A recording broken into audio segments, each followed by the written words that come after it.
Wonderful to have you here, Jiten. And it's an honour to introduce your book and yourself briefly, and to then we'll turn to you and to Mike to continue the introduction to your work.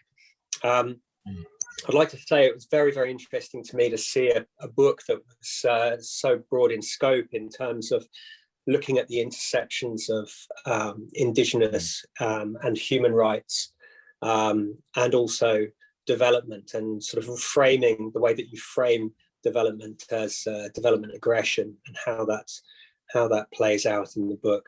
So just to introduce Felix and Vanita, and also Mike, if you may already know that Jiten is a journalist, human rights advocate, and is part of the group, the Centre for Research and Advocacy, Manipur, or CRAM, who are concerned with the exploitation of natural resources and human rights violations, particularly in Manipuri state. He's been working towards promoting sustainable development in the region, and this is a core theme of the book. It takes a good look at the shadow side of development, and that lays the groundwork for more positive visioning of what development could be. It's a volume of essays, and it offers a series of important reflections on the meaning of development and the way that it has been reframed through multinational interests and their penetration into the Northeast region. So across a series of different chapters of the book, he elaborates on some of the capitalist projects and their impacts, and also popular reactions to them in Manipur. And this work is informed by his actual contact with different communities there, and looking at particularly the way that projects are enforced by deregulation of policies, violation of rights, information manipulation, and in some cases bribery and suppression of democratic voices. So the foreword is by Dr. Malem Ningthuja, and he describes, following Jiten's work, of how these interventions have often contributed to a cycle of conflict, violations, destruction, unrest, resistance, suppression, and militarization. And these, Jiten is very, I think he does a great job of linking these to the written laws, particularly of the United Nations Declaration on the Rights of Indigenous People, 2007, and also linking them into the UN Sustainable Development Goals, 2015. So in relation to this United Nations Declaration of the Rights of Indigenous Peoples, 2007, the former outlines, and he cites this twice in different parts of the book, Indigenous peoples have the right to participate in decision-making on matters affecting their rights through representatives elected by them in accordance with their own procedures, as well as to maintain and develop their own decision-making institutions. And this, in a lot of ways, is the positive pathway that comes from the materials, a sort of beacon of light, something to move towards, something that's so far away, and really represents a kind of horizon to a much, much more messy, on the ground set of realities. So implicit within the chapters of the book is the recognition that Indigenous rights and sustainable development goals are, quote, necessary and complementary for growth, progress, social equity, and peace. So he calls upon government to recognise the Indigenous system's role in addressing the problems relating to biodiversity, cultural diversity, poverty, conflict resolution, food, ecology, and climate change. And in a lot of ways, you could say the essays here, they speak to different audiences, but they aim, you could say, to enhance people's awareness of the emerging worlds they are placed in and what resistance looks like in different places. So it's grounded in these case studies, and this is really valuable in a region that's often under-researched. So the sections of the book cover different development projects. They look at development financing, land use policy, infrastructure, sustainable development goals. And in a lot of ways, as the title of the book indicates, this is a reflexive investigation into what not only development looks like, but also this notion of development aggression and what that looks like in practice. We see this placed against various historical frames of reference in Northeast India, from early colonial relationships, and we see, the voice of Verrier Elwin comes in at points, such as in his vision of development of Nagaland as quote unquote adventures in friendship by a state seen as compassionate, so that development can occur in a way that engenders a sense of friendliness and unity. Very sort of familiar language from Verrier Elwin there, and something that contrasts so much with the history of the Northeast.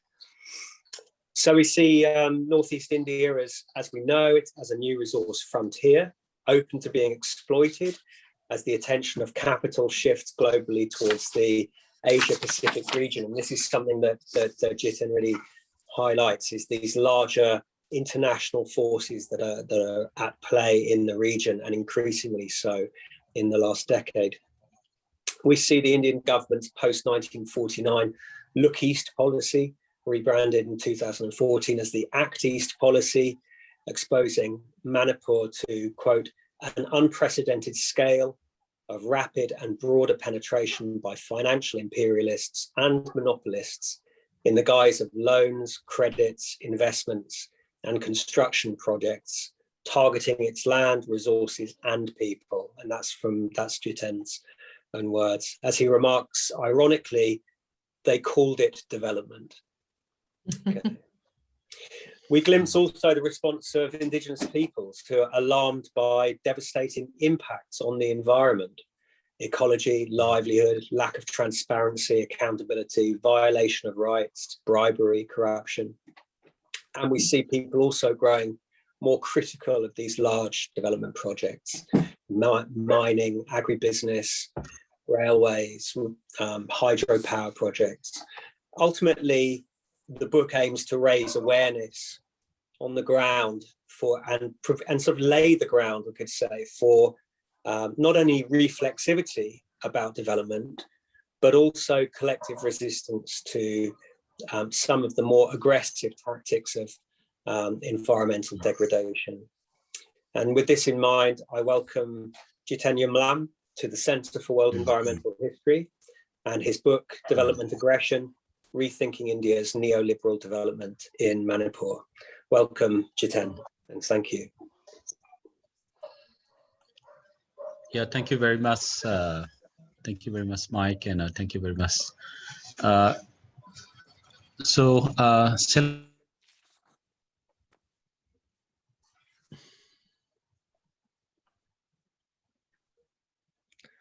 we lost him? He's got jammed there just a sec. I think it might reboot. Often it does. This is the problem with this long term, but you've done a brilliant summary here. Hi, Jiten. We've missed everything you've said so far. You froze, Jiten. Okay. All right. Yeah, I just want to thank the University of Sussex, especially the Center for World Environment History, for hosting this book launch. And it's a really privilege for us, for our book to be introduced to the larger audience outside Manipur. And it's a big, huge privilege for us. And especially the issues that we've been striving for in asserting the indigenous communities' rights here, and also to address the larger impact of development injustice or development onslaught, which are aggressively introduced in our part of the world. No? Yeah, with this, I also want to briefly mention Manipur because it's also important to see the context as to why or as to what is happening. No? Because Manipur has been afflicted with conflict for a long time. I mean, of course, since the formation of India, in the sense, no, prior to that. And also, if you look at the geography, Manipur, and along with other northeastern states, no, is very geopolitically very strategic in the sense, because it's right in the center of Southeast Asia, right in the center of South Asia, and also East Asia to that sense. Now, so which means so there is a larger geopolitical aspect when you look into into the context. Yeah. So explaining a bit of the political context, the conflict, the situation, the geography of Manipur, I think that will also help to understand uh, the what do you call the economic or even the challenges that we confront as of now. And and and I would also want to take this privilege to introduce the book. The title is I've shared everyone. This is a book that has been published out here, and which it's been relaunched out here. And this is my second book, actually. The first book is focusing on the problem of hydropower projects in Manipur, especially because the first book is looking into the problem and challenges of large dam building in Manipur. No? So there are so many dams out here. And I do reflect, there's a chapter that reflects a little bit on the problem of hydropower projects out here. So when we look at the development context in Manipur, and also because the second book is primarily an outcome of my engagement with the different issues in Manipur, especially challenges of development migration, militarization, and other human rights related issues for the last almost 20 years. No? And so I feel that, the outcome of our community work and also the changes that we saw in Manipur in the last 10, 20 years now. So it's important that we also compile and put this together so that we continue as part of the advocacy and campaign to assert our rights, and also to defend our land and assert our, the forms of development that we aspire, that we seek for. So the second book, if we look at the second book, the chapters, just want to introduce some of the key chapters. No? So there is a chapter that focuses on the problem of large dam, mega dam and people's resistance in Manipur. So kind of reflecting on the different impact of large dam and also how communities are responding to the hydropower projects in Manipur.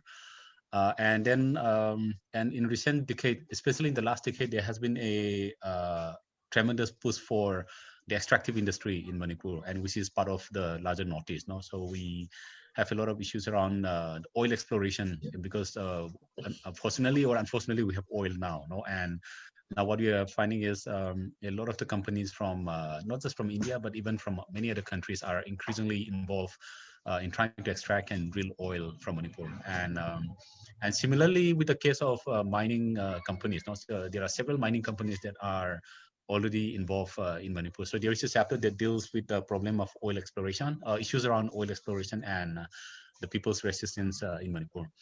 There is also a chapter that deals with the mining extractive industry and how there has been mining process and also the renewed attempt for mining in Manipur. So we look into the cases and how people are responding, communities are responding, not just because of the impact, but also in terms of asserting their rights.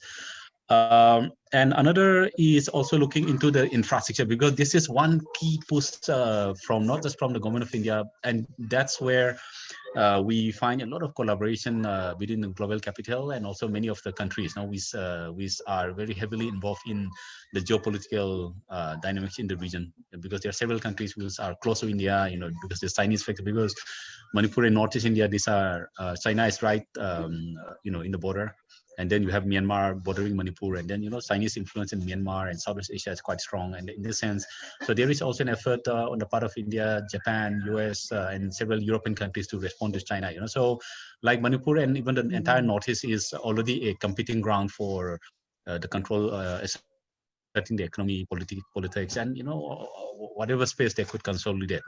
So Manipur Northeast is already a competing ground of contestation within within these competing powers. So on the one hand, you have Japan, India, Korea, to a certain extent, European Union and US, all trying to control, and in that process of competing, so there is an increased financing and presence from the countries which India is quite close to. No? So you'll find a lot of Japanese investment, very heavy. One of the heaviest financing comes from Japan in our region. No? So there is a chapter that tries to look into the financing aspect, no, all over Northeast, but focusing mostly in Manipur.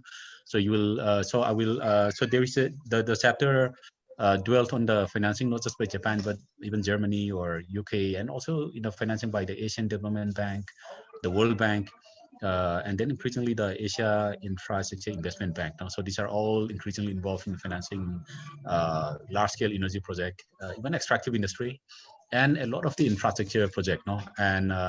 And this financing is also happening in the context of the strong push for regional connectivity. Because the Trans-Asian Railway, the Trans-Asian Highway, for example, even this high voltage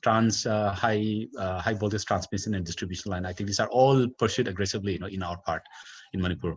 So these are all effort to connect South Asia and Southeast Asia, and these are all passing through Manipur and other parts of Northeast. So that's why, and the investment comes from this large scale, by not just a bilateral donor, but even the multilateral financial institutions. So we are actually we are involved in trying to not just address the impact of the community, but even trying to understand the rationality and the politics around this kind of financing. So that's why, and in that process, we have to follow the series of bilateral agreement and also the free trade agreements that India have signed. And so we come to this chapter that look into the free trade agreement that India have signed with ASEAN, for example, and several bilateral countries in Far East and other countries in Asia. So we are also trying to make an attempt to understand the larger social and economic impact, environmental impact, in Manipur and even across the region. So there's an effort, there's two chapters that looks into it, and particularly the India comes up with series of policy that facilitate this, and one of the policy that drives this entire what you call trade relationship and connection with ASEAN and other countries is the Act East policy. Because India, it used to be Look East policy after the fall of USSR, which India used to be with USSR, but now India changed its policy in a way it liberalized its economy further from 1990 onwards, and in that process, one of the key policy thrusts is the Act East policy, Look East policy or Act East policy, and this is more to connect with Southeast Asia, Far East, even, and recently it's trying to reach the Pacific, and in that process, there is an increased trust on the opening up of economy and free trade agreements and foreign direct investment. So we are seeing a direct impact of the liberalization of India's policy, and that's why we are seeing an increased presence of global multinational companies in our region, not just in Manipur but even across the Northeast, and increased financing from other the direct foreign direct investment. And in that process, we also try to understand the policy the continued policy dilution and policy formulations, towards serving the new level agenda of the government, and especially in the recent years, and we are seeing an aggressive push for policy liberalization, and so, for example, the amendment to the Mining Act in 2015. And then also for Northeast applicable to Northeast hydrocarbon vision. This is introduced just recent year, 2016.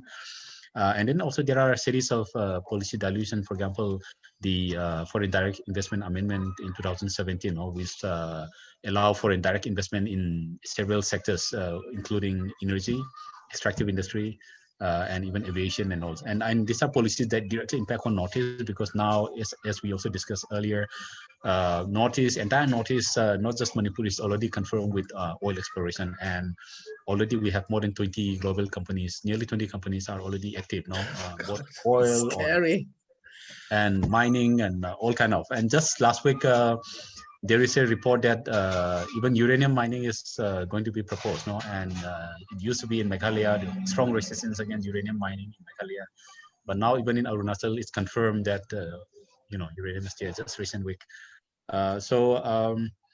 yeah, so what we are worried is under this Lucas policy, the push for free trade agreement, the push for large infrastructure all over the region is becoming really, really aggressive. And why in the book I use the term aggressive, I mean, of course, referring to several other is because this region is already a conflict-prone area, which means place like Manipur is already heavily militarized, like place like Nagaland, place like Manipur is already heavily militarized. Now, militarized in a way, so the space for democracy, the space for human rights, space for alternative development discourse. I think this has been already a bit of controversy for a long time because of its disrespect or undermining of this kind of principles. And then, yes, referring to Alex, yes, the book also tried to focus on indigenous people's rights.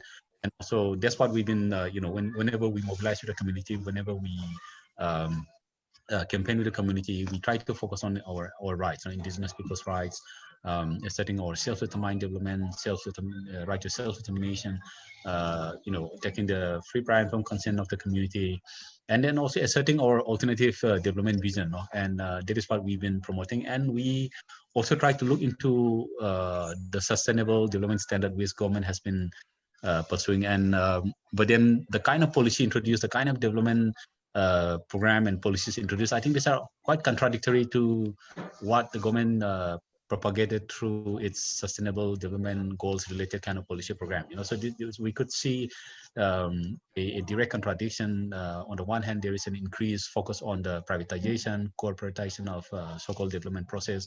But on the one hand, there is an increased onslaught on people's land and resources. There is an increased violation of community rights. There's an increased negation of people's wish and aspiration for development appropriate to them. And there is an increased propagation of conflict through that process, a multi-layered kind of conflict within the, not just within the communities and the state or the government, but also within the community itself. And so we are seeing an increased conflict and contestation because of the kind of introduction of this aggressive forms of development. And we also see the role of the military in our areas, on militarization because of the conflict. But now we also see the role of the law enforcers and also the military in terms of promoting this kind of unsustainable and destructive development push. So yeah, so when you use the term development aggression, it's not just because of the lack of consent or lack of democratic space, but also it's also the way how the state uses entire machinery, including the military, bureaucratic, political machinery to subdue people's rights, to target people's land and resources without their consent, and also the lack of accountability, space for accountability in that process, and also complete negation of all kind of developmental standards or any standard that advance people's rights and their alternative form of development. Yeah, so so those are some thoughts, and of course the chapter also tried to focus on promoting alternatives, suggest some alternatives on how we wish development to be pursued in our region. And of course, one of the key important aspect is the recognition of people's right over the land and resources. And I think that is really, really important, because the recognition of people's right over our land resources has been something we've been missing out. And I think that's really, really important, because that also, with that recognition comes the importance of the consultation and the involvement of the communities, to decide ways that can really help the community, and also to find alternative space, and undemocratic and militaristic forms of development that advance the rights of corporate bodies and companies. And I think this will never serve the developmental purpose and objectives of the communities out here. Yeah, so with that, I would like to thank the University of Sussex once again, and I do look forward to further discussion on the book. Yeah. Thank you very much.